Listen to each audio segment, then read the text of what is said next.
Salut à tous et bienvenue dans ce nouvel épisode du Triplex. Je suis Maxime, je suis ravi de vous retrouver.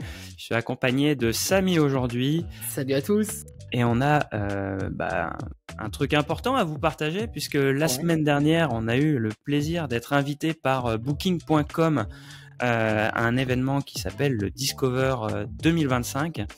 C'est un événement qu'ils organisent pour partager leur vision de la location saisonnière, donc de la location courte durée. On a eu plaisir d'y participer et on va vous débriefer à chaud, puisque au moment où on enregistre, c'était hier qu'on a participé à cet événement. On va vous débriefer à chaud ce qu'on a pu apprendre lors de cet événement. Pas mal d'éléments, aussi bien sur les tendances, des données chiffrées, quelques astuces pour vous aider à booster votre visibilité, vos performances sur la plateforme. Donc vraiment, on va essayer de vous retranscrire tout ce qu'on a appris et de vous partager les conseils qu'on a pu glaner lors de cette journée qui s'est déroulée à Paris. On était quoi, une soixantaine? En fait, c'était vraiment un événement très privé. En fait, c'est un événement, on n'a pas dit, c'est pas un événement public. On a été invité à cet événement et on a été avec de grosses conciergeries, de grosses agences, de gros acteurs, de la location courte durée. Voilà. Donc, on va rentrer un peu dans les détails pour expliquer le fonctionnement de Booking et la vision de Booking sur la location. Il parle de location saisonnière. Nous, on va plutôt parler de location courte durée parce que on veut pas induire en erreur sur le fait que nous, on ne vise pas uniquement des pics. Juste avant de passer à ce débrief, Samy, tu vas nous rappeler ce qu'il faut faire avec le podcast. Bien sûr, n'hésitez pas à vous abonner au podcast, à laisser des notes 5 étoiles, bien entendu, et à nous laisser un petit commentaire qui nous fait remonter dans l'algorithme. Un commentaire, si possible, élogieux.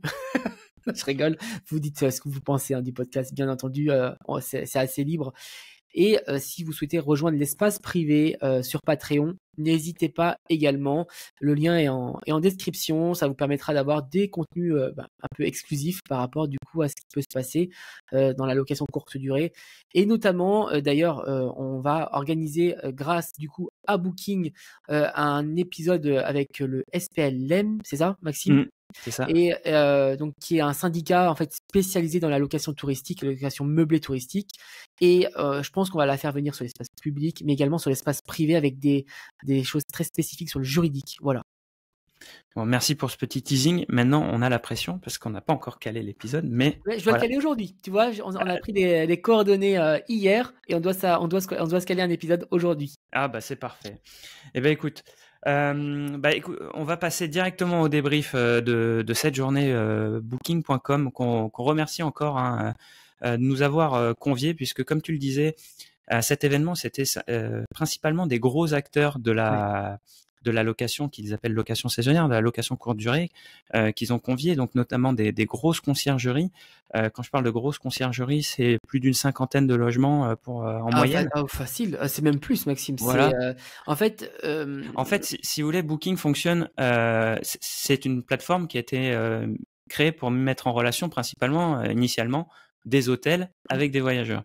Et donc, et c'est ce qu'on va expliquer dans cette intro, c'est le fait que Booking en fait prend le virage de la location courte durée.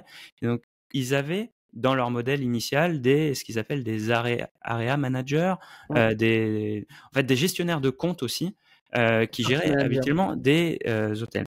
Et du coup, ces gestionnaires de compte aujourd'hui vont gérer aussi des gros gestionnaires d'hébergement, et donc donc du coup les conciergeries aussi ont des contacts privilégiés en région, puisqu'il y a des bureaux Booking. Ça aussi c'est hyper intéressant, ce qu'on a découvert, des antennes locales, à Bordeaux, à Nice, je crois qu'il y en a. Il y a Bordeaux, Lyon. En fait, il y a Bordeaux, Lyon, il y a l'Est également avec tout ce qui est Strasbourg, etc. Il y en a en fait un peu dans chaque coin de la France. Et ce qui est hyper important de dire en fait, c'est que Booking a mise beaucoup sur les locations courte durée. On va en venir. Et nous a rappelé à plusieurs reprises ce qu'était sa vision. Et sa vision, c'est le voyage connecté. En fait, il souhaite vraiment qu'on puisse de A à Z gérer en fait une réservation d'hébergement, de vol, de location de voitures, d'activités, tout ce qui peut être louable en fait ou réservé, Booking va le faire ou le fait déjà. Voilà. Donc ça, c'est, comme tu le disais, c'était leur volonté de booker toute la partie, tout le parcours du voyageur. Là, ce qui nous est aussi mis en avant, c'est l'essor de ce qu'ils appellent la location saisonnière. Je vais arrêter de parler de location saisonnière, je vais parler que de location courte durée chez eux, puisque sur l'année passée, un tiers des nuitées vendues ont été réservées en location courte durée sur Booking.com. Ouais. En France, hein, à l'échelle de la France. Donc ces chiffres-là, c'est vrai que ces chiffres-là, en fait, c'est difficile à les avoir et on a vu à de nombreuses reprises des personnes qui en parlent sur YouTube, etc. Ils n'ont pas les vrais chiffres sur les données Booking. Là, nous, on les a eu du coup. Et en fait, la location courte durée pour Booking, c'est un marché énorme. C'est pas un marché secondaire. Hein. C'est vraiment un marché énorme pour eux et ils font tout. Ils font vraiment en sorte que les locations courte durée soient pleinement intégrées à leur écosystème, vraiment. En fait, ils se sont rendus compte de l'importance de la location saisonnière, puisque c'est location courte durée, parce que c'est c'est essentiel pour eux, parce qu'ils se sont rendus compte vraiment qu'il y avait un fort attrait pour les voyageurs. On en parlera au long de l'épisode, notamment des familles, puisque les familles, les datas qu'ils nous ont données, c'est 25% des réservations sont faites par des familles. Et sur les familles, 45% des réservations qui sont faites par les familles sont faites dans des locations courte durée. Ouais. Donc, pour attirer des familles, il va falloir avoir des hébergements qui touchent des familles. Donc, l'importance pour eux de travailler cet axe-là. Ouais, vas-y, excuse-moi, vas-y. Et ça se caractérise aussi par ce qu'ils appellent eux les Traveler Review Awards, donc pour les logements qui ont des super notes, qui sont recommandés par les voyageurs. Alors, il y en a eu plus d'1,7 million à l'échelle du monde, mais si on prend à l'échelle de la France, il y en a eu 155 000 décernés en 2024, enfin 2025 pour 2024, si j'ai bien compris. Et il y a sur les 155 000, il y en a 85 000, c'est pour des appartements, et 30 000 pour des villas. Donc en fait, c'est l'énorme proportion de ces Traveler Review Awards, ils partent pour des locations courte durée. C'est même pas des hôtels, là c'est des locations courte durée. Donc c'est dire l'ampleur que ça prend sur la plateforme, ce type d'hébergement. Tu l'avais dit, hein, le 4,5 milliards d'arrivées, et on a dans ces arrivées-là, on a 1,8 milliard d'arrivées qui concernent des locations courte durée depuis 2010. Donc un bon gros tiers, quoi. Hein, ouais, donc ça c'est voilà. Et en sachant qu'on a une progression, hein, tu l'avais annoncé ou pas? Moi j'avais noté une progression énorme de 9% par an, je crois. Ouais, c'est dans ces eaux-là. Ouais, 9-10% par an, et avec une progression de 35% de croissance depuis 2019. C'est énorme. C'est ça, c'est-à-dire que post-Covid, il y a une grosse augmentation. On va vous parler des tendances qui nous ont partagées, notamment sur ça. Il faut savoir que sur Booking, ils nous ont parlé des nuitées réservées. Vous avez plus de 50% qui sont réservés par des membres du programme Genius. Donc, si vous vous posez la question, on en reparlera. Parce que c'est hyper important pour les hacks. Oui, on va vous partager en fait des astuces qui nous ont donné, parce que pour vous présenter un peu la journée, comment c'est passé, on a eu une plénière, si vous voulez, avec notamment la directrice générale de Booking France et Europe. Et Europe également. Et après, on a eu des ateliers thématiques, notamment sur comment attirer les familles, comment augmenter ses ventes. Ouais. Et un troisième sur la sécurisation.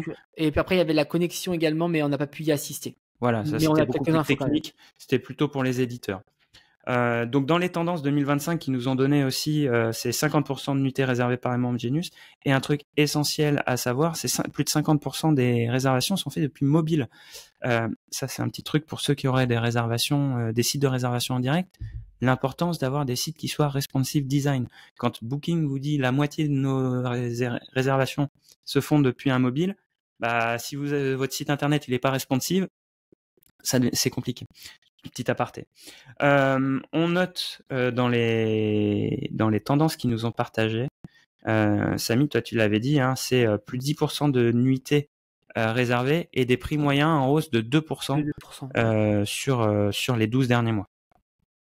Ouais, c'est assez. Bon, après, on a eu un top des destinations là en ce moment. Alors, top destination, moi je le vois pas dans tes notes, Maxime, mais j'ai relevé les régions les plus accueillantes, hein. Ils ont fait des études, hein, avec sur Booking. Ce serait la Bretagne. Voilà, si on a des Bretons qui nous écoutent. Pour les Français. Voilà, non, pour les Français, oui, et septième au monde, la Bretagne. C'est-à-dire que Ouais. la Bretagne, qui est une région, c'est la 7e destination quand les Mondial. 6 premières, c'est des pays. Ouais, c'est Donc ça. bravo les Bretons. Ouais. Donc Bravo pour voilà, donc l'accueil. ça c'était voilà. Et en ce moment, les top destinations, hein, c'est Paris, Marseille et Nice. Ouais, avec des progressions de plus de 50% en termes de recherche. Mmh. Donc c'est assez important. D'ailleurs, l'origine des clients à noter que Booking nous a transmis, c'est plus de 50%. Bien sûr, c'est de la clientèle domestique, c'est-à-dire c'est des Français. 35%, c'est le reste de l'Union européenne. Et là où ils nous ont dit qu'il y avait un feu clignotant qui s'était mis en marche, c'est les États-Unis, avec une énorme progression. Alors on n'a pas la proportion de réservation, j'ai pas réussi à noter le volume parce que c'était assez marginal par rapport à l'UE, mais une énorme progression. Et quand ils nous ont dit ça, c'était pour nous dire, en fait, c'est des gens qui viennent de tellement loin qu'il faut avoir vos calendriers ouverts vraiment à l'avance parce qu'ils vont pas anticiper leur voyage à 2 ou 3 mois. Non, ça va être 6, 8 mois à l'avance. Donc si vous voulez toucher cette typologie de clientèle qui est en forte croissance, il faut avoir des calendriers ouverts assez tôt. Et Samy, toi, tu avais noté aussi le côté profil des voyageurs par rapport à la différence en couple solo là. Alors ouais, alors c'était pas sur ça que je voulais revenir en fait, mais par rapport du coup au calendrier que tu ouvres à l'avance, etc. Ce qui était bien également, c'est qu'on avait des débats en sein même des ateliers auxquels on assistait. On a fait on avait des débats avec les acteurs du coup qui étaient présents. Et il y a quelque chose moi que j'avais pas remarqué en fait, pour moi, et j'avais jamais entendu parler, mais pour les gros acteurs, eux le voient. C'est des personnes, c'est des voyageurs Booking par exemple, qui vont réserver pour à Strasbourg, c'était pour le marché de Noël. Là, c'était vraiment le débat sur ça. Marché de Noël, j'ai des voyageurs qui vont réserver 10 logements aux mêmes dates, 10 logements différents. Mais comme sur Booking, en fait, le paiement se fait qu'à partir de il se fait qu'à partir de l'arrivée. Et ben en fait, il y a des gens qui réservent 10, 15 logements. On appelle ça des shoppers, je crois, et qui bloquent du coup des logements et qui se décident au dernier moment. Ce qui fait que du coup, ces logements bloqués ne peuvent pas être réservés et se libèrent au dernier moment et à une période où en fait les gens ont déjà booké leur séjour. Donc là, Booking est en train de travailler sur ce genre de choses en fait pour que les personnes puissent. Enfin, c'est des discussions hein, pour le moment. Là, c'est vraiment des discussions pour trouver un système qui permet en fait aux gens de choper entre guillemets que quelques logements et pas une dizaine de logements. C'est souvent culturel. Hein, c'est les pays espagnols, etc., qui ont culturellement ils font comme ça en fait. Cette habitude de consommation. Voilà, petit aparté. Il faut savoir que Booking quand même c'est alors moi je pensais que c'était une plateforme américaine, ce qui n'est pas le cas puisque c'est une plateforme européenne qui est née aux Pays-Bas, si j'ai bien compris. Il y a pas mal de personnes hein, qui sont venues de là-bas pour nous présenter les évolutions. Et donc du coup, en fait, si vous voulez, le marché initial de Booking, c'est l'Europe. Donc il y a une grosse clientèle européenne. Moi, ce que je voulais dire aussi sur une stat qui m'a surprise, non, qui m'a confirmé plutôt, j'ai été surpris par la confirmation que ça m'apportait, c'est-à-dire que c'était la proportion, les profils des voyageurs en gros. Et donc en gros, de dire que les voyages solo, c'était entre 10 et 20% des nuitées réservées, quand les voyages en couple étaient plutôt de l'ordre de 40 à 50%. Et c'était aussi la disparité entre la période basse et la période haute par typologie, par profil. Et de se dire que, si vous voulez, entre une période basse et une période haute, il y a 50% d'écart de nuitées pour les couples. C'est-à-dire que s'il y a 100 nuitées en période basse, il va y en avoir 150 nuitées en période haute pour les couples. Par contre, si vous prenez les familles, c'est de l'ordre, cet écart, il passe à 300%. Donc, si vous avez 100 nuitées en période basse pour les familles, vous allez en avoir 300, 400 en période haute. Et là où moi ça m'a marqué, c'est de me dire, en fait, vraiment, si vous ciblez les couples, c'est toute l'année. Vous dites pas qu'il y a une période basse ou une période haute parce que finalement, elle n'est pas si évidente que ça. Si vous avez un logement qui est adapté pour 2 ou pour 4, et que vous ciblez des familles, eh ben, vous serez beaucoup plus soumis à la saisonnalité. Donc, pensez à bien dire que le logement est adapté pour les couples, pour justement, quand c'est la période basse pour tout le monde, d'attirer aussi les couples en déplacement parce que eux, il y a beaucoup moins de variations, même si 50% c'est quand même assez énorme. Mais voilà, pas vous priver de cette clientèle qui représente quand même entre 40 et 50% du marché. Après, bah, du coup, je pense que ce serait intéressant d'aller voir maintenant les familles parce qu'en fait, ils parlent beaucoup enfin, c'est vrai, moi j'ai marqué en gros titre, Booking vise des familles parce que en fait, on a eu pas mal de choses et d'innovations sur les familles, non? Ouais, bah, comme je le disais, les familles, pour Booking, c'est 25%, donc un quart des recherches qui sont faites sur booking.com, alors j'ai pas la notion si c'est à l'échelle de la France ou à l'échelle du monde, sont réalisées par des familles et l'info qu'on a eue, c'est par contre 45% des recherches des familles finissent par aboutir sur L'allocation courte de durée. la location courte durée. Donc c'est C'est énorme. quasiment la moitié des biens qui sont réservés sur booking.com par des familles sont de la location courte durée. Donc il y a un véritable axe de travail de Booking là-dessus qui a réalisé différentes études, notamment pour identifier les raisons de voyage des parents en fait. Pourquoi les parents, quels sont les critères de choix pour une réservation. Donc Samy, si tu veux les partager. Ah moi j'ai pas Ah été non, au mais oui, je suis chaud. Ouais. Toi, t'as pas donc fait cet celle-là, ça atelier. va être que toi là. Ah, ça va être que moi. Bonne vanne. Effectivement, bah, les raisons de voyage, il y a 4 points qui ont été identifiés par Booking. Le premier, c'est le lâcher prise. C'est-à-dire, on part en vacances en famille, c'est à la fois pour se reposer côté parents et pour que les enfants fassent autre chose. Il y a alors ce qu'ils ont appelé l'ancrage, c'est de se dire je vais dans un endroit, c'est par rapport à la typologie de l'endroit, donc que ce soit la nature, que ce soit la mer, que ce soit je pars dans cet environnement-là. Il y a un côté apprentissage, éducation aussi qui rentre en ligne de compte pour les familles. Et puis il y a bien sûr le côté plaisir. Ça, c'est les raisons de voyage. Et après, il y a les conditions de voyage, les conditions les plus importantes dans la planification du voyage. Booking en a identifié 6. Je vous les donne pas par ordre d'importance. Je vous donne les 6 raisons, les 6 conditions qui font qu'une famille va se décider pour un lieu ou pas. La première que j'ai listée, c'est la sécurité. C'est-à-dire qu'un logement, une condition pour choisir un logement, c'est que les enfants soient en sécurité. Donc escalier, piscine, falaise, je sais pas, il y a une mare dans le jardin, ça peut être des freins. Il y a, donc on en a parlé, toutes les activités à faire.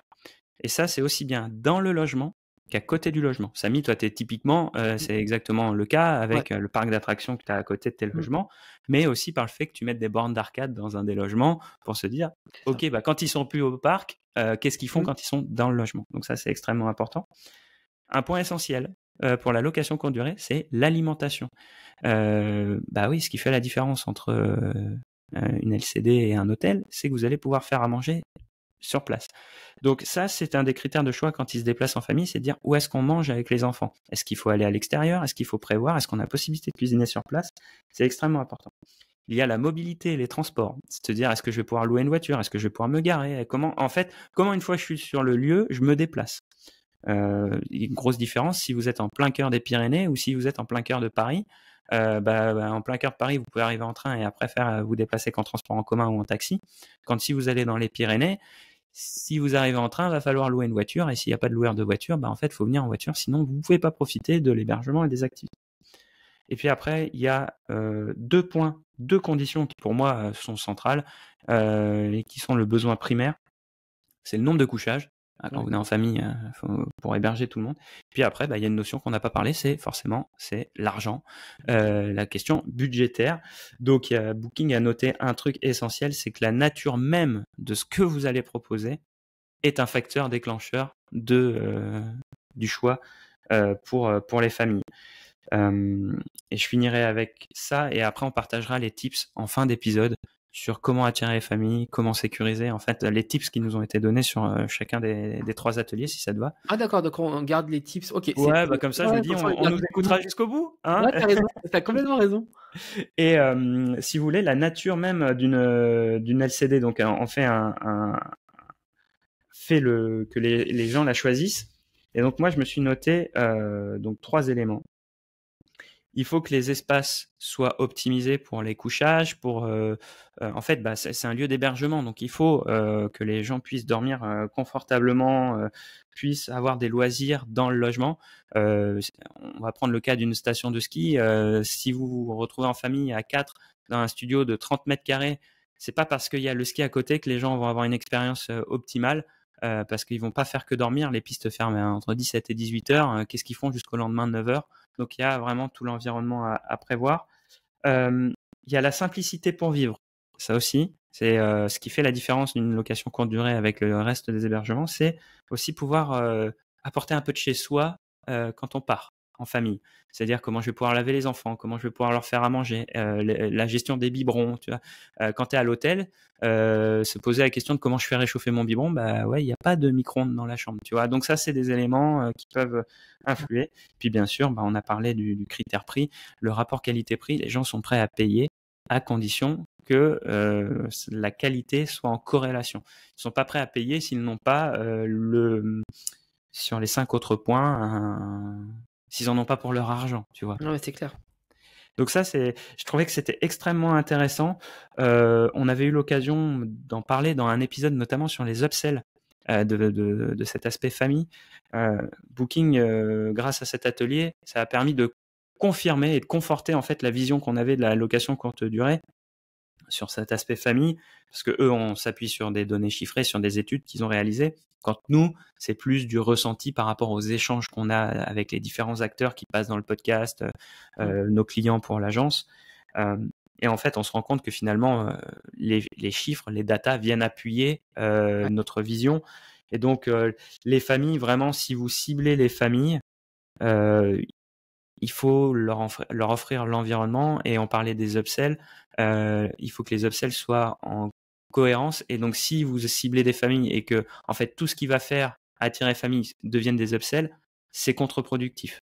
Je pense notamment au lit bébé. C'est-à-dire que si vous proposez un logement pour attirer des familles et que vous dites le lit bébé, c'est un supplément, ça va devenir un frein. C'est pas comme si vous avez un studio, qu'il n'y a pas la place de mettre le lit bébé, mais que vous le proposez en upsell et que donc du coup vous êtes obligé de faire une démarche pour aller apporter le lit aux parents qui viendraient dans votre studio, voilà, 2 parents et un nouveau-né. C'est pas la même chose. Si vous ciblez des familles, en fait, les équipements, les upsells doivent être des équipements de base. Voilà, ça c'est un peu aussi ce qui est ressorti. C'est ce qui est vraiment ressortir, c'est d'apporter aux familles le confort qu'ils ont besoin en fait en famille, quoi. C'est ça. C'est un peu comme. Alors ça, c'est quand tu parlais du voyage de bout en bout proposé par Booking, quand tu proposes, ils proposaient de réserver une voiture, dedans en fait, il y a aussi l'option de réserver le siège bébé dans la voiture. Tu vois. Parce que je dis en fait il faut pas qu'il y ait le moindre grain de sable dans la vision. Ouais, ils l'ont mis vachement en avant, hein, autant côté propriétaire que voyageur, la fluidité. Ils recherchent aujourd'hui de la fluidité en fait dans tout ce qu'ils proposent. On le verra tout à l'heure. Mais voilà, famille, c'est fini du coup pour toi? Ouais, parce qu'après on parlera peut-être. On fera un focus sur l'IA. Ouais, là je vais parler sur la sécurisation des réservations. Du coup, comme c'est moi qui toi, tu as fait cet atelier-là qui était super intéressant, tu m'as dit. Ouais, avec en plus une annonce qui a été faite du coup dans cet atelier qui va plaire à tout le monde. Voilà, je vais la faire après. Donc déjà, en termes de sécurisation, ce qu'ils ont remarqué, et ce qu'ils vont du coup changer, ce qui va être disponible prochainement ou qui est déjà disponible. En fait, en fonction de ce qu'on vous dit aussi, on préfère le dire, il y a des choses qui vont arriver. Voilà, tout ne sera pas en place dès maintenant. Il y a des tout choses n'est pas en place et il y a des projets qui sont en développement, voilà. Et en test surtout. Test, développement. Déjà, donc on a les règles de la maison qui sont bien plus accessibles. Voilà, c'est déjà disponible ça. On a l'historique des voyageurs également qui est disponible. Maintenant, on peut avoir l'historique des voyages du voyageur, les notations également qu'il a attribuées, etc. Ça, on l'a. On a également maintenant la vérification des adresses mail. Voilà, ça c'est la base. Maintenant, c'est systématique avec l'ID, enfin le CNI là, donc la carte d'identité. Donc ça, c'est également fait. Ça nous permet, comme si j'étais chez Booking, mais ça permet à Booking en fait et à vous propriétaires d'être sûr que la réservation est est sécurisée, et elle est même, ils vont même jusqu'à faire une sécurisation en fait de tout ce qui est paiement, etc. à l'avance. Donc ça, c'est des choses qui vont arriver, mais ça va être mis en place. On va sécuriser le paiement et on va sécuriser le fait que le voyageur arrive chez vous également, parce que en fait, on peut toujours avoir le doute que le voyageur va bien arriver chez nous. Et ça, c'est bon, ça va être mis en place. Maintenant, pour les demandes de réservation, en fait, on a la possibilité avec Booking de faire des réservations instantanées comme Airbnb, mais on a la possibilité également de faire des demandes de réservation. C'est-à-dire que le voyageur va demander à séjourner chez vous et vous avez le droit d'accepter ou non la réservation. Alors, ça déjà, activez ça vraiment si vous êtes conscient de ce que vous faites, parce que ça peut freiner le voyageur. Et ça n'a aucun impact dans l'algorithme Airbnb, Booking, ça nous a été validé. Ça n'a pas d'impact en fait, mais par contre, en termes de fluidité pour le voyageur, d'attendre une demande d'acceptation du voyage, ça peut être une contrainte. Mais par contre, pour des personnes qui ont des logements assez luxueux ou qui veulent être sûrs de la réservation, enfin bref, il y a pas mal de choses à voir par rapport à ça, ça peut être intéressant. Et maintenant, cette demande de réservation-là, elle va être plus fluide. En fait, avant, c'était un peu plus compliqué. Là, ça va être plus fluide. C'est ce que ça nous a dit. Enfin, c'est ce qu'on nous a dit. Et la communication également, par rapport à la demande de réservation, va être possible. Avant, on pouvait soit accepter, soit refuser, mais on n'avait pas de communication avec le voyageur. Maintenant, on va pouvoir communiquer avec lui en amont, par exemple, pour lui demander l'objet de son voyage. Voilà. Si on a un doute, pourquoi vous venez chez moi, on va le dire, pas dit comme ça, bien entendu, mais en disant, voilà, en cherchant des infos, et accepter ou non après la réservation. Encore une fois, ça n'a pas d'impact sur l'algorithme, hein, ça, hein, c'est vraiment une possibilité que vous avez. Donc ce qui va être dispo en 2026, hein, c'est la préautorisation des paiements. On va parce on avait sur Booking avant, hein, des paiements qui passaient pas. Alors ça m'arrive plus maintenant. Je pense que ça a été corrigé, mais avant en fait j'avais pas mal de réservations qui étaient annulées parce qu'en fait les cartes avaient changé et en fait les paiements ne passaient pas. Donc du coup ça annulait automatiquement la réservation. Ça pouvait poser des problèmes. Et maintenant, c'est plus trop le cas, mais là, ils vont vraiment aller dans un step supérieur en préautorisant les paiements. Voilà. Et ce qu'ils nous ont du coup annoncé, ce qui va plaire à beaucoup, beaucoup, beaucoup de monde, la protection des hébergements. Et ils ont mis en place, enfin, ils sont en train de tester ça aux États-Unis. Et ça va venir en France dans quelques mois, peut-être un an et demi. On ne sait pas encore vraiment en fonction des tests aux États-Unis. C'est en projet, quoi. C'est l'assurance responsabilité civile à hauteur de 1 million d'euros par hébergement. Ça veut dire en fait que au même titre que Airbnb, qui a qu'on appelle AirCover, et ben en fait, Booking va pouvoir également prendre en charge les dommages à hauteur de 1 million d'euros. Donc c'est énorme. Donc tout ce qui était reproché à Booking avant par rapport à ça va disparaître et ça va arriver en France. Voilà, encore une fois, les tests sont mis en place aux États-Unis. C'est pas encore le cas ici, mais ça va venir. Ça va venir en fonction des tests, s'ils sont OK ou pas. Alors peut-être qu'il y aura 500 000 euros, mais déjà 500 000 euros, enfin je veux dire, ça va.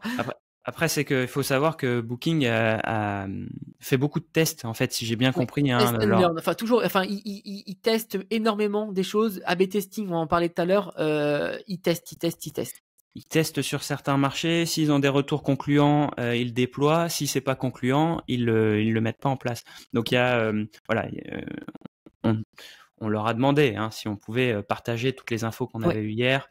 En toute transparence, ils nous ont dit avec plaisir, simplement de pas faire de fausses annonces et donc du coup de tous ces éléments là que Samy vient de partager. Voilà, il y a des projets et des choses qui sont en cours et avec toute proportion gardée, la possibilité qu'un jour ça sorte ou pas. Et donc du coup, on n'a pas non plus d'échéance ni de promesses. Simplement, voilà les projets et cette protection là. Qui est un irritant fort pour les loueurs en courte durée, ça ils l'ont bien pris en compte et donc ils sont en train de travailler dessus. Mais en fait, c'est ce qu'on voit pas et c'est pour faire un petit retour rapide, hein, vraiment sur, la journée. Ce qu'on voit pas en fait, nous en tant que propriétaires, c'est que, Booking alors sûrement que d'autres plateformes, d'autres hôtels le font également, mais ils ils prennent en compte vachement les retours des propriétaires et des plateformes, également, des PMS et cetera. Il y a beaucoup Mm. de tests, beaucoup de retours d'expérience qui sont faits. C'est gros, hein, Booking, c'est énorme, hein, et en fait, ils prennent en considération ce qu'on demande. Alors peut-être pas du jour au lendemain parce que c'est tellement gros que, bah, il y a tout un process qui est mis en place à chaque fois pour, prioriser, en Mm. fonction, ben, du coup, de l'importance également, mais c'est pris en compte quand même. Et cette responsabilité civile, ils nous ont dit que c'était vraiment quelque chose d'important et que ça, voilà, ça c'est en test et que ça arrivera peut-être pas dans les proportions que ça a été annoncé, ou peut-être que si d'ailleurs, on ne sait pas, mais ça arrivera, c'est quelque chose qui va arriver Mm. prochainement en plus. Bon, ça c'est plutôt cool pour Ouais, rassurer les exploitants qui hésiteraient à se mettre sur Booking du fait des problématiques de caution. Nous, comme on le dit, hein, il faut pas être monoplateforme et c'est pas parce qu'une plateforme a des avantages et des inconvénients et qu'il faut pas aller et penser qu'à ses inconvénients. mmh, Vous allez toucher plus de cibles différentes en étant sur différentes plateformes. C'est dommage de se freiner pour ceux qui nous écouteraient, qui seraient que sur Airbnb, pour pas la nommer. Euh, Franchement, ça vaut peut-être le coup de tester pour aller voir ce qu'il y a. Je te propose qu'on fasse le point sur un atelier qu'on a suivi tous les deux, mais pas ensemble. Sur l'incrémentalité. l'incrémentalité. Alors, Qu'est-ce que c'est qu'est-ce que que ça? c'est que ce charabia? Ah, Je moi j'ai t'avouerai noté que... la définition si tu l'as pas. Ah ouais, parce que moi, il m'a fallu 5 minutes pour comprendre de quoi on Alors parlait. nous, elle nous l'a bien expliqué. C'est un concept marketing qui, sert en fait à définir l'impact d'une action, type promotion.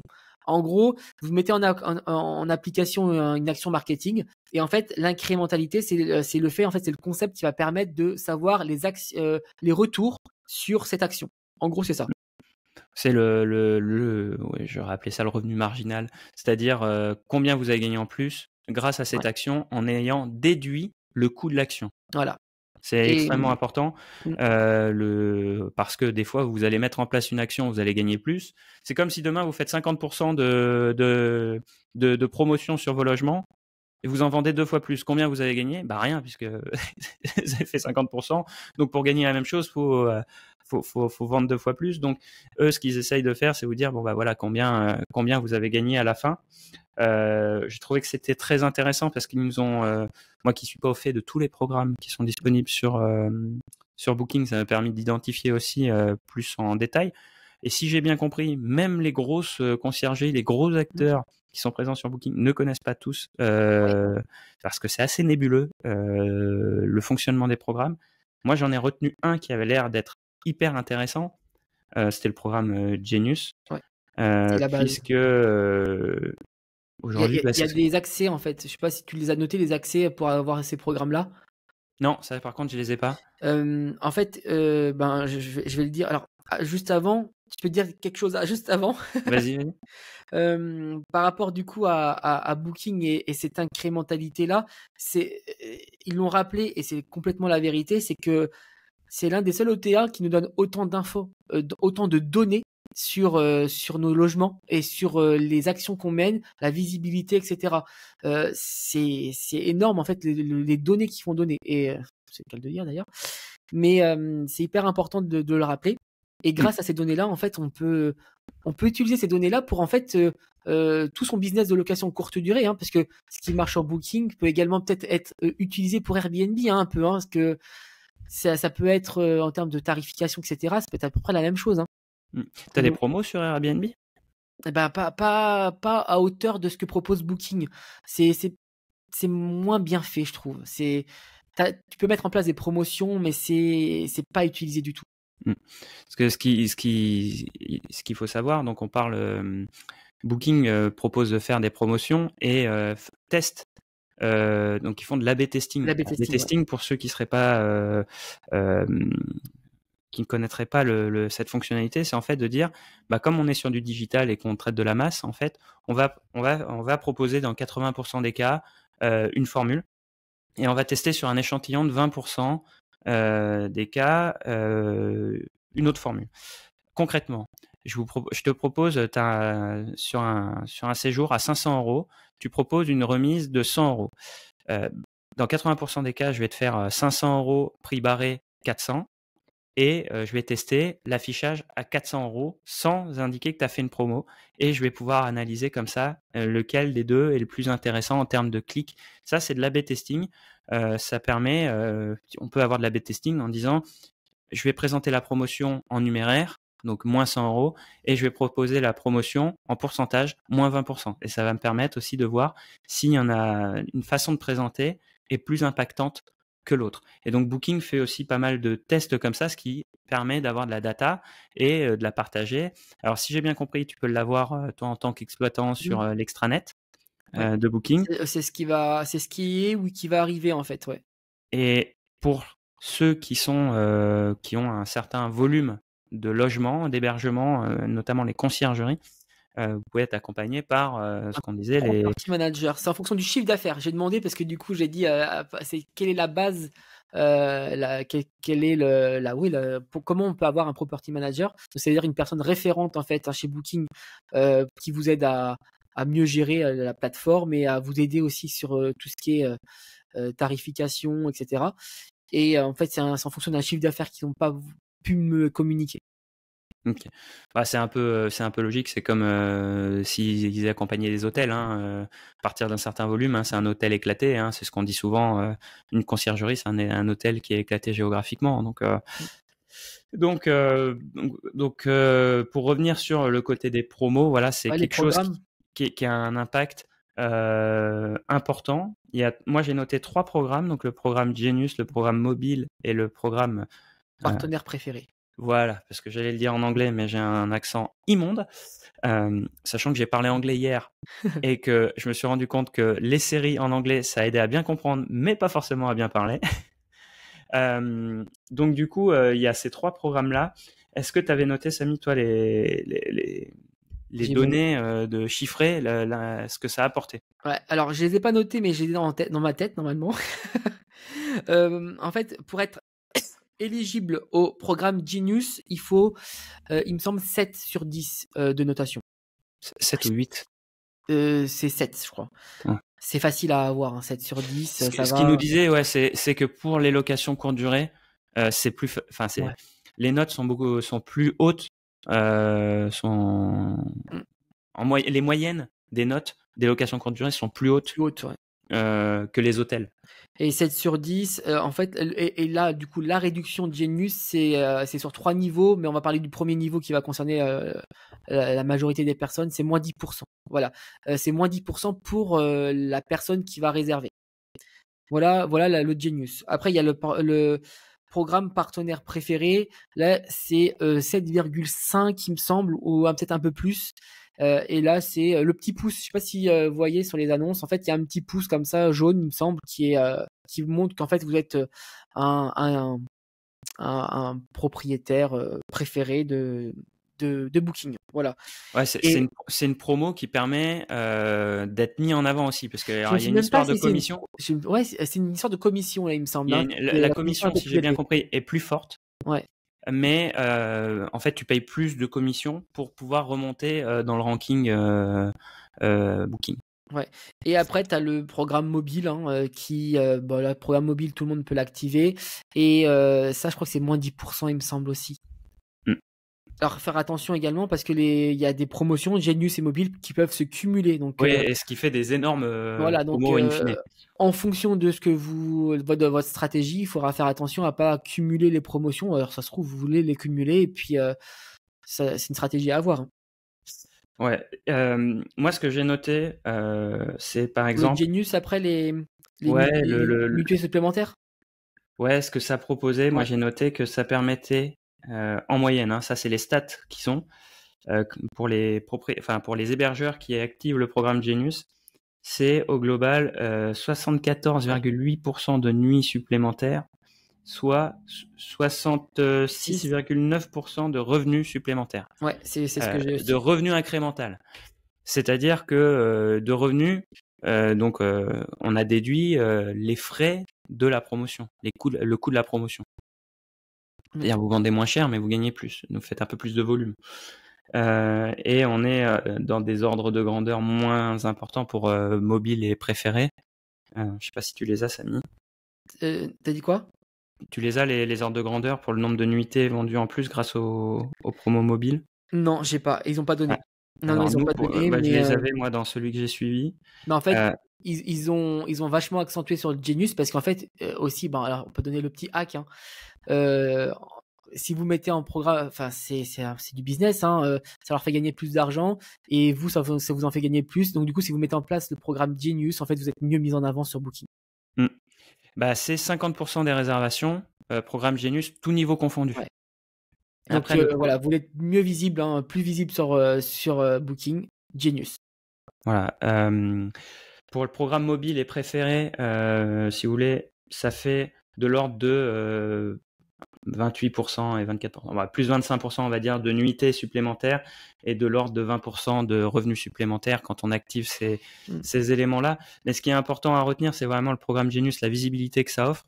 Et en gros, si j'ai bien compris, aussi l'avantage, c'est là, on rentre plus en concurrence uniquement avec les logements qui sont sur la plateforme, mais en gros, le programme Genius permet de rentrer en concurrence avec les logements qui sont sur d'autres plateformes et en gros de rentrer sur d'autres gammes de prix. Et c'est une stratégie bien évidemment de Booking pour aller prendre des parts de marché aux autres plateformes de réservation, si vous l'avez bien compris. D'où aussi la croissance de Booking par rapport aux autres OTA, c'est-à-dire aussi cette capacité à aller travailler pour aller shipper des parts de marché dans la location courte durée. Donc après, c'est des calculs à faire, hein, si vous êtes présent sur les deux plateformes, l'analyse qui en est faite. Mais voilà, l'idée c'est si vous êtes en concurrence avec, je sais pas moi, 10 logements sur Booking et que la personne cherche en même temps sur une autre plateforme, elle trouve pas forcément votre logement, vous êtes en concurrence avec 10 autres sur une autre plateforme. Mais du coup, grâce à la promo, en fait, vous rentrez dans une autre catégorie de prix plus basse. Et même si tout le monde fait des promos sur Booking, en fait, ils les font pas sur les autres plateformes, pour pas en citer. Et ça vous offre un avantage compétitif aussi entre plateformes. Voilà, c'est ce que moi j'ai noté par rapport à l'argumentaire qu'ils avaient sur ce point de programme. On va passer à la dernière partie, alors pas réglementation, ça sera vraiment la dernière partie, mais les le petit atelier qu'on n'a pas suivi, mais on a eu un aperçu juste avant, c'est sur la partie connectez-vous. Si tu veux, je peux en parler. Oui, vas-y, parce que alors moi, c'était purement, c'était très technique et je parlais API notamment. En fait, ce qu'on va faire, on va mettre la partie connectez-vous et AI en même temps, hein. Voilà, comme ça, c'est la partie tech, voilà, entre guillemets. Donc, connectez-vous. En gros, hein, ce qu'il faut savoir, c'est que Booking souhaite faire évoluer, hein, sa plateforme, mais pas que sa plateforme. Elle aide également les partenaires métiers, les partenaires du coup avec les PMS technologiques, on va dire, à faire évoluer également leur outil pour que Booking soit mieux intégré à l'intérieur. Donc il y a toute une partie API, hein, qui est mise en place par Booking en ce moment sur différents aspects, sur les paiements, sur la communication, sur les contenus également, puisque maintenant on va pouvoir en fonction du coup de l'outil métier qu'on utilise, modifier le contenu directement sur l'outil métier et pas sur Booking. Et même sur Booking, ça va être mieux géré, hein, cette partie-là, ce qui peut être assez compliqué, hein. C'est d'ailleurs une partie assez irritante pour les propriétaires de rentrer sur Booking, c'est la mise en ligne de l'hébergement. Et là, ils nous ont dit que cette mise en ligne-là est beaucoup plus fluide, beaucoup plus friendly entre guillemets, je sais pas comment on peut dire ça, mais il y avait beaucoup de notions en anglais. Ouais. Hein, donc tout ça en fait, c'est en cours de traitement. Ils ont compris que c'était vraiment irritant et que il fallait le modifier. Donc on a une personne, hein, qui nous a été présentée, qui s'occupe de ça et qui a mis en place du coup toute la technologie en œuvre pour modifier les points bloquants et irritants sur le contenu, sur les photos, sur moi j'ai noté les filtres, interfaces. parce qu'on va en parler après avec l'IA. Mais en gros, quand un PMS n'est pas bien calibré avec Booking, il y a plein de filtres qui remontent pas, qu'il n'est pas possible d'utiliser, et on va le voir avec l'IA, ça devient essentiel en fait pour cibler exactement les voyageurs qu'on recherche. Du coup, on va rentrer sur l'IA. L'IA, vous savez, hein, sur toutes les grandes boîtes maintenant, elle est pleinement intégrée, dont maintenant Booking, hein, où ils sont en train de... Ils sont en phase de test Ils sont en encore. train de faire phase de test pour intégrer pleinement l'IA au moteur de réservation. Ça veut dire en fait qu'on va pouvoir maintenant prompter ce qu'on souhaite comme logement, comme location. Par exemple, j'ai bien aimé en fait ce qu'ils ont partagé. On va pouvoir mettre textuellement, hein, vraiment, hein, comme ça, ou même peut-être même vocalement bientôt. Je veux un logement au calme avec une baignoire et une climatisation dans le centre de Paris, par exemple. Voilà ce que je vais marquer moi. Et en fait, grâce du coup au filtre dynamique qu'on aura enregistré dans l'application directement sur nos fiches, plus les commentaires qu'on aura reçus, plus la communication voyageur qu'on aura effectuée, en fait, tout ça va nous permettre en fait de faire remonter notre appartement s'il correspond au prompt, à la demande qu'a fait le voyageur. Voilà. En fait, l'IA va on parle beaucoup d'IA, mais là, en fait, c'est l'IA, donc l'intelligence artificielle que va mettre en place Booking. Il y a ce qu'ils appellent le Smart Filter. Donc, c'est pas encore en place en France, c'est en test, je crois, c'est aux États-Unis. Ouais. Donc, si vous avez une version anglaise de Booking, je crois que vous pouvez déjà l'utiliser, ce qu'il me disait. Mais l'idée, c'est de transcrire une demande humaine en langage presque informatique. Et c'est-à-dire que c'est l'IA qui va aller cocher les filtres qui vous correspondent. Et donc, du coup, ça vous évite d'aller chercher dans les 200 filtres Booking, ce qui peut être un peu laborieux. Et donc, du coup, vous présentez les logements qui cochent les critères. Donc, c'est là où c'est extrêmement important d'être exhaustif dans les critères qu'on propose, notamment pour les familles, pour tous les équipements. Parce que je pense qu'avec le développement de l'IA, alors ça, c'est pas ce qu'ils nous ont présenté, mais pour moi, c'est une suite logique à venir, c'est de dire que les critères vont être de plus en plus fins, puisque si c'est l'IA qui va les chercher et plus l'humain, on va peut-être pas se limiter en nombre de critères. Et donc, du coup, ça, c'est très intéressant finalement la requête. C'est un peu comme quand on est sur ChatGPT, quand on va dire ChatGPT, j'ai ça comme ingrédient, je voudrais faire un gâteau au chocolat, qu'est-ce que tu peux me proposer?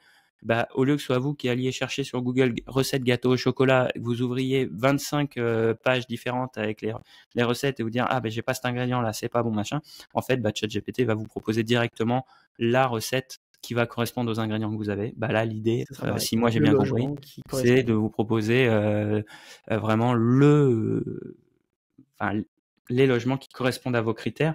Et alors, si j'ai bien compris, ça c'est sous réserve de ma bonne compréhension, c'est le développement de l'IA ferait qu'en sorte aussi, on ait une vision un peu plus commerciale de la plateforme, c'est-à-dire qu'en fonction de ce que vous avez demandé, moduler l'annonce pour mettre en avant les éléments pour répondre à votre enquête. Pour ceux qui font de la vente, c'est en gros, vous faites votre phase de découverte, vous avez identifié les points irritants et les besoins propres du client, vous allez axer votre argumentaire, non pas en fonction de votre produit et de ses caractéristiques, mais en fonction, vous allez proposer uniquement les caractéristiques qui vont répondre aux problématiques demandées par le client. Et donc, si j'ai bien compris, sous réserve, ce serait aussi une modulation de ces annonces pour mettre en avant, in fine, les éléments les plus pertinents. Et comme tu le disais, qui va aller chercher dans une base d'informations que sont les critères, les annonces, mais aussi les correspondances voyageurs. Une donnée qui nous a été donnée par Booking par rapport à l'IA, suite à des études qu'ils ont fait, c'est 38% des Français sont prêts à utiliser l'IA pour organiser leur voyage. En fait, il y a 38% des personnes françaises, enfin des Français, qui feraient confiance à l'IA. Et c'est des chiffres qui vont faire qu'augmenter au vu de la puissance de l'IA. Donc, c'est de cette base-là en fait qu'ils sont partis. Ils ont vu que en fait l'IA était demandée et du coup, tout ce qu'ils vont faire à côté va tourner autour de ça. Et l'IA va même prochainement, gérer les réponses voyageurs, les communications voyageurs. Donc, ça veut dire en fait que... Ça ne sera pas automatique. Ouais, exactement. Ça veut dire en fait qu'on va avoir des pré-réponses par exemple, encore une fois, les animaux. Une personne me demande: «Est-ce que vous acceptez les animaux?» En fait, en fonction des commentaires, des filtres que j'aurais mis et de mes réponses voyageurs, précédentes sur d'autres réservations, l'IA va comprendre que non, je n'accepte pas les animaux et va me faire une pré-réponse que je vais pouvoir envoyer. Ça va m'éviter en fait de devoir écrire la réponse. Sur les équipements, sur les horaires, sur tout en fait. Hein. L'IA va chercher la réponse elle-même, va me faire une pré-réponse et va pas la publier. On va avoir la main sur la publication, mais va me faire un brouillon quoi. Et a priori, pour l'instant, ce serait limité au pré-contact. Aussi cet aspect-là. Là, moi, je trouve que l'IA est, parce qu'on parle beaucoup d'IA aujourd'hui dans tous les secteurs, et moi, j'ai du mal à voir les domaines d'application, parce que en fait, derrière l'IA, tout le monde va mettre ce qu'on veut, hein, finalement. Et là, en fait, j'aimais bien cette phrase. L'IA, c'est quand on a réussi à trouver sa fonctionnalité, ça devient une application, en fait, l'IA. Et ben là, je vois tout de suite la fonctionnalité, comment ça va être utilisé, et c'est pas un truc nébuleux à se dire tiens mais c'est de la magie, ça va aller chercher je sais pas comment. Non, là c'est vraiment au service commercial, au service du client. On va avoir des choses qui sont mieux ciblées. Donc vraiment, je trouve que là c'était pertinent. Il y a des choses que j'entends sur l'IA qui sont complètement déconnantes, mais là je trouvais que par exemple aller cocher les filtres à la place pour le client par rapport à sa demande, je trouve que c'est hyper pertinent, parce que Booking, même d'un point de vue comment on appelle ça, expérience voyageur, il y a tellement de filtres qu'à la fin on se dit ouais, mais je vais pas cliquer là-dessus, enfin voilà, je vais mettre les 3 principaux et c'est bon, je vais pas aller me taper toute la liste. Donc je trouve que ça c'est extrêmement intéressant. Donc Booking nous a indiqué l'importance de la mise en scène et notamment sur les photos. Quand vous voulez attirer des familles, il faut pas uniquement mettre des photos voilà du logement, il faut aussi montrer, mettre en avant que ça va convenir aux familles, et notamment sur 3 points. Bien sûr, il faut que ce soit attractif, ça c'est le premier point, les loisirs, les coins repas, tout ce qui est attrait en fait à la vie de famille. Le deuxième, c'est l'environnement. Alors kid friendly, c'est un game changer, Samy. C'est en gros montrer sur les photos, par exemple, s'il y a une piscine, que vous avez les équipements de sécurité autour. S'il y a des escaliers, que par exemple, il peut y avoir une barrière qui peut être mise. C'est des éléments comme ça. Si vous avez une cheminée, que vous avez un pare-cheminée, ou un poêle. Voilà, ça c'est des éléments extrêmement importants. C'est pas les éléments qu'on met en premier, c'est pas la première photo. Les premières photos, ça doit plutôt être l'attractivité, la mise en scène pour les familles, mais la deuxième, ça va plutôt être la sécurité. Et puis la troisième, auquel j'avais pas du tout pensé, c'est la propreté. C'est-à-dire que les familles qui vont avoir notamment des enfants en bas âge qui vont avoir tendance à ramper par terre ou à devoir prendre le bain, il va falloir aussi sur les photos faire en sorte de mettre en avant cette propreté. Alors je vous conseille pas les étoiles Monsieur Propre là, c'est le truc qui brille. Mais voilà, il va falloir aussi rassurer sur le côté que votre logement est propre. Donc ça, c'est des éléments hyper importants. Et puis après, il y a aussi l'optimisation en termes de capacité des logements, pour pas passer à côté de familles, notamment avec les lits bébés. C'est-à-dire que si vous avez un logement qui peut par exemple, vous avez 2 chambres et donc vous pouvez accueillir dans une chambre les parents, et puis dans une autre chambre vous avez 2 lits simples pour accueillir 2 enfants, mais votre chambre parentale, on va dire, elle est assez grande pour mettre un lit parapluie. Il faut bien penser à paramétrer cette option, parce que si quelqu'un vous met dans les critères qui sont 3 enfants, enfin dont un bébé, si vous ne l'avez pas paramétré, vous n'apparaîtrez pas. Et donc du coup, c'est une perte d'opportunité pour vous dans ce cadre-là. Donc il faut bien paramétrer tout ce qui est environnement des lits bébés. Voilà. Et puis, on l'a dit aussi, les équipements, notamment du fait des recherches par l'IA, de tout ce qui est attrait aux familles, bien penser à aller vérifier, alors que ce soit via le PMS, mais aussi directement dans l'extranet Booking, que tous les équipements sont bien disponibles pour attirer les familles. Voilà, ça va être un gros axe de développement. Il y a des actions marketing qui sont portées par Booking, notamment sur des périodes données, pour aller sur Instagram, sur les réseaux sociaux, sur les pubs YouTube, enfin tous les axes de communication que vous pouvez imaginer, où ils vont faire des campagnes pour comment dire, promouvoir les logements auprès des familles. Ils vont avoir des axes de communication bien spécifiques. Voilà. Il nous reste quelques minutes On avant la finit. fin de cet épisode, Non, on on, va finir on par la aborde le point réglementation. réglementaire. Allez, Ouais. réglementation, en sachant qu'il faut prendre aussi des pincettes par rapport à ça. Euh, C'est une vision. Ils nous ont partagé une vision du marché. On va pas rentrer dans les détails Surtout, on aura un épisode législatifs. spécifique pour la réglementation qui Ouais, va voilà. à venir. Donc là, l'idée, c'est vraiment de vous partager les points de vigilance. Il faut savoir que Booking a un département et une personne responsable du comment ils appelaient ça, Public des relations relation. publiques. Mm.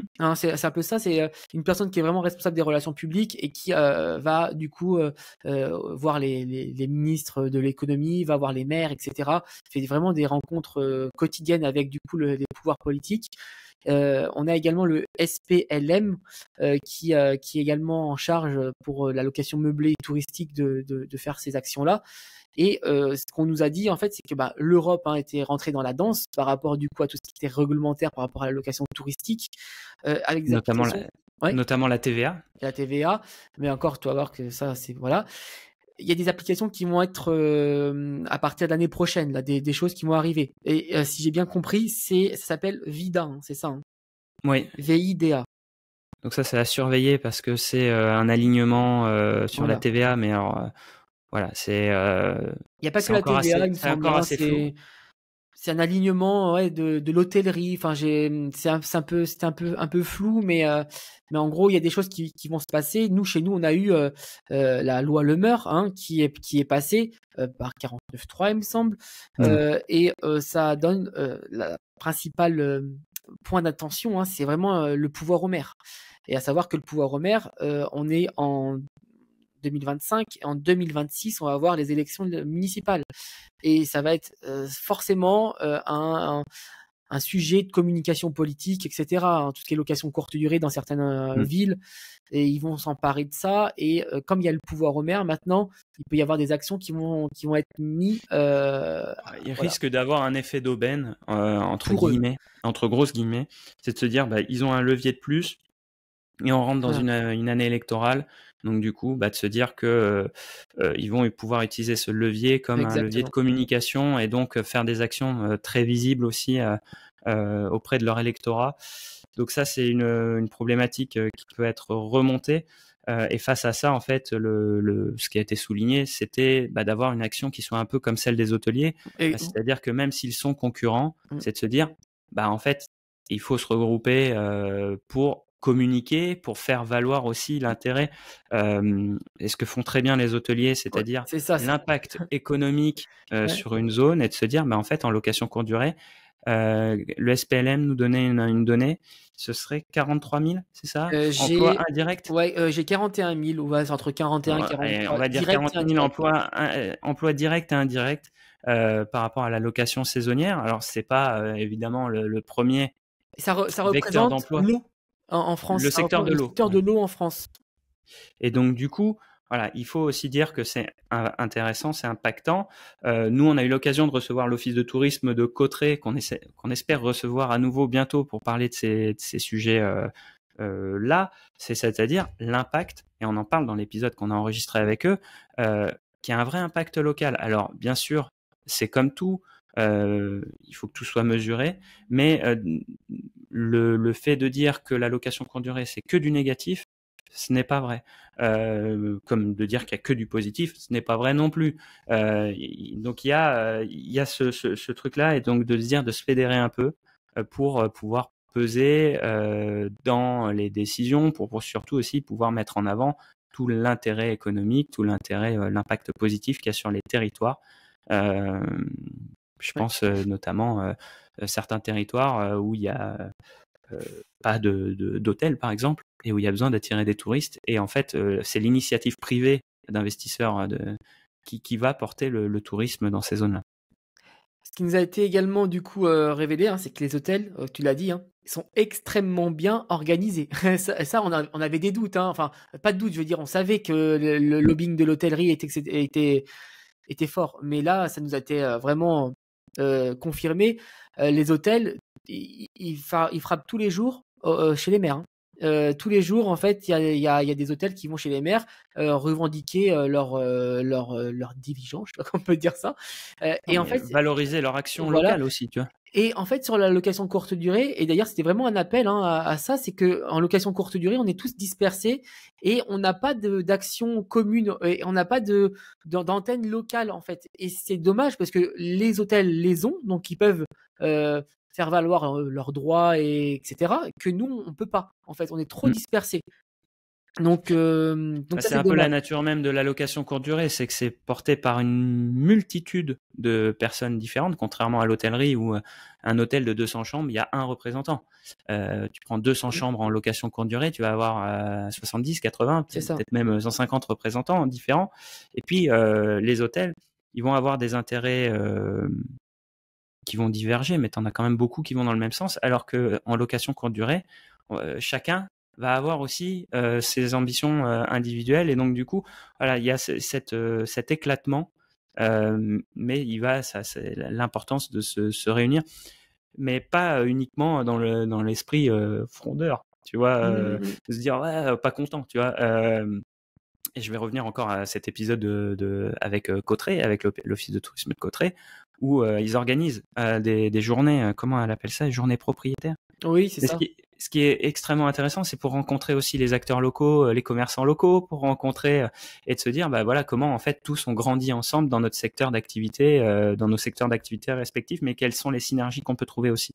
Et là, c'est comment dire, à l'initiative de l'Office de tourisme, mais il y a aussi voilà peut-être des clubs à créer, des choses comme ça, et on recevra le SPLM, j'espère très bientôt, pour parler de ces sujets-là. C'est prévu. La réglementation du coup a été confirmée, c'est une bonne chose. Il faut il faut de la réglementation. On professionnalise l'activité, etc.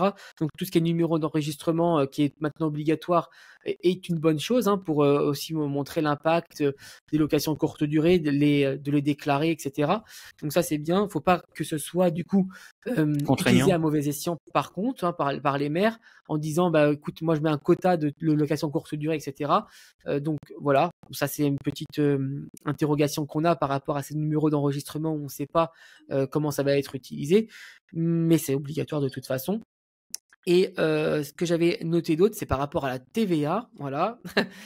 La TVA, bon bah on est encore dans un flou. La TVA pour le moment par rapport à cette réglementation VIDA, réglementation européenne qui du coup redéfinit la para-hôtellerie, qui a été retranscrit dans le BOFIP aujourd'hui. Alors ça, le VIDA, c'est encore un autre truc. Ouais, en fait c'était flou par rapport à ça. Ouais, on fera le point avec des experts. Voilà. Mais dans l'idée, c'est qu'il y a la TVA qui a, en fait, il y a la redéfinition de la para-hôtellerie avec qu'est-ce que les 3 critères sur 4. C'est ça. Donc l'application de la TVA, et après il y a la question des seuils de franchise aussi, ouais, voilà. où c'est un énorme flou, notamment du fait du contexte législatif français qui a été extrêmement perturbé ces derniers temps, notamment par les votes en 49.3, ce qui fait passer des choses des amendements que personne n'a vu avant. Et je pense que ce qui a apporté énormément de flou aussi sur cet aspect de TVA, c'est le côté TVA des micro-entreprises où il y a eu un changement de franchise, de seuil de franchise de TVA pour les micro-entreprises qui a été interprété pour la location courte durée, et tout le monde se mélange les pinceaux là-dedans, donc c'est clair pour personne. J'ai l'impression que rien n'est vraiment défini encore aujourd'hui. Pas clair. Nous, ce qu'on a noté quand même, c'est il y a des prévisions de recettes fiscales dues à la TVA sur la location courte durée qui ont été estimées. Alors là, pour le coup, par l'Europe. Simplement, elles n'ont pas été estimées en tenant compte de l'élasticité du prix pour ceux qui font un peu de marketing. C'est-à-dire que si demain j'augmente tous les prix de 10%, est-ce que le chiffre d'affaires global bouge? Et c'est là où on a, en gros, j'augmente mes prix de 10%. Est-ce que j'ai une baisse de 10% des revenus, ou est-ce que c'est stable? Ou est-ce que j'ai une chute de 30% des revenus, et donc du coup les recettes fiscales ne correspondent pas du tout au prévisionnel puisqu'elles ont été calculées sur des recettes fixes. Bref, il y a plein d'interrogations sur cet aspect-là. Il y a le BOFIP également, j'ai noté moi que en fait il va être sûrement retravaillé. D'ailleurs, il y a des choses qui devaient être passées cette semaine, mais ça n'a pas été vu. Peut-être que la semaine prochaine il va y avoir des ajustements sur le BOFIP. on va pas trop en dire parce qu'en fait, personne ne sait, en gros, mais c'est très flou, c'est très flou. Il y a des choses qui vont bouger forcément, peut-être dans le bon sens, peut-être dans le mauvais sens, on sait pas. Et même les ministres en place sont un peu dépassés, hein, c'est ce qu'on nous a dit. Ouais, c'était pas un sujet qui était sur la table à la base, quoi. Ouais. Donc voilà. Après, il y aura toujours les franchises, donc ça c'est voilà. Mais il y a aussi pour certains, il y a quand même la vision de est-ce que la question a été posée, est-ce que finalement, pour ceux qui seraient assujettis, ce serait pas intéressant, ce serait pas une opportunité et pour ceux qui font un peu de compta et qui comprennent que quand on a une TVA à 10 mais qu'on la paye à 20, des fois il y a quelques opportunités qui s'ouvrent. Mais bon, ça on rentrera pas dans ce détail-là parce que déjà on n'est pas comptable. Ouais, là on viendra, on fera, je pense, ce point-là avec Maître Cos dès qu'il viendra. Je pense que il pourra nous apporter bien plus d'éclairage sur la question de la TVA et comment on peut. En plus, on l'avait commencé à le faire avec l'épisode privé de Patreon qu'on avait publié quand c'était tout juste tombé, comment la TVA pouvait être intéressante pour la location courte durée. On avait commencé à dégrossir les choses. Maintenant, avec tout ce qui se passe et tous les affinements, je sais pas comment on peut dire ça, ça s'affine, on va peut-être pouvoir aller encore plus loin dans un épisode public ou privé. Ouais, ouais, tout à fait. Voilà. C'est un épisode. Je pensais pas qu'on débrieferait aussi longtemps. Il y avait pas mal de choses à dire. Hein. C'est vrai que c'était hyper intéressant. Et puis on a rencontré aussi des gens qui étaient très intéressantes, des grosses agences immobilières ou des grosses conciergeries qui ont beaucoup de patrimoine, de clients et puis de biens. Et surtout, il y en a une on va faire venir j'ai beaucoup aimé son approche sur les taux d'occupation, par exemple, où elle disait en fait que moi, elle recherche pas le taux d'occupation, elle recherche le chiffre d'affaires. Elle préfère avoir moins de taux d'occupation, mais plus de chiffre d'affaires. Et cette approche-là était hyper intéressante. Donc, du coup, on va la faire venir dans le podcast. C'est une agence immobilière. Elle a une carte G en plus. Donc, du coup, ça sera intéressant de voir comment elle s'occupe de ça. Et puis, après, il y a eu le SPLM également qu'on connaissait pas forcément. Et au final, on a vu que ça existait et que c'était en plus quelque chose qui était organisé, etc., quoi. Donc, c'est bien de les mettre en avant pour la professionnalisation de l'activité. Et puis, ce qu'on prône dans le podcast, il faut absolument qu'elles viennent parler. Et puis voilà, donc c'était hyper intéressant. C'est hyper intéressant. J'espère que ce débrief, il vous aura plu parce que vous aurez qu'on aura pu retranscrire tout ce qu'on a pu nous apprendre lors de cette journée.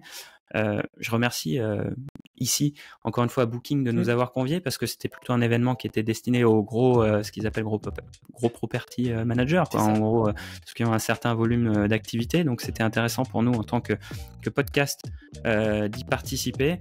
Et restez bien connectés, abonnez-vous au podcast parce que dans les prochaines semaines, on va pas trahir de secret.